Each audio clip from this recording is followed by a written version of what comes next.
Dans le pays Liban, il y a une explosion qui fait là, il y a un pile monde qui mouri, il y a un pile monde qui blessé. Mes amis, pourquoi elle est là, bagay la red dans le pays Liban? Red branché, je vais l'expliquer.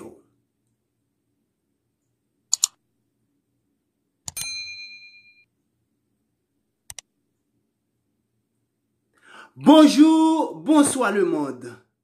Eh bien, j'aime dire nous dans le titre là, dans le pays Liban, il y a une explosion qui fait là. Eh bien, explosion ça, li tire en pile monde et il y a un pile monde qui blessé. Pourquoi elle est là, il a couru à l'hôpital avec yo, bagay la red dans le pays Liban.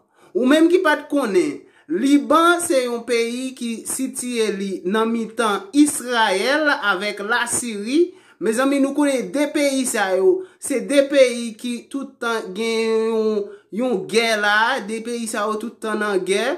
Yo tout le temps dans essayer qu'on yo et bien Liban situé dans mi-temps deux pays ça et même Liban aussi qu'on gagne guerre qu'elle a fait avec Israël. Mes amis, pourquoi elle est là? Pourquoi il y a rien qui dit? Yo pourquoi connaît combien de monde qui déjà mouri? Gede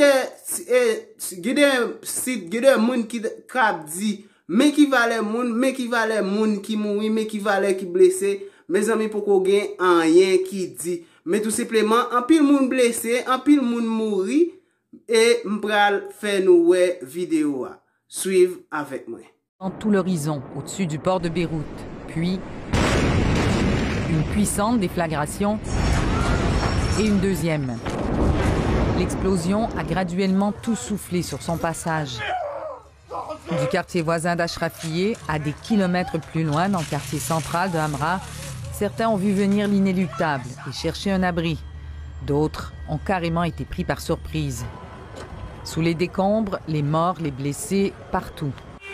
Des milliers d'habitants de Beyrouth, à Gare, ont dû se rendre à pied dans les hôpitaux qui ont vite été débordés. Nous étions à la maison, raconte cette femme, et nous avons entendu un bruit comme des feux d'artifice.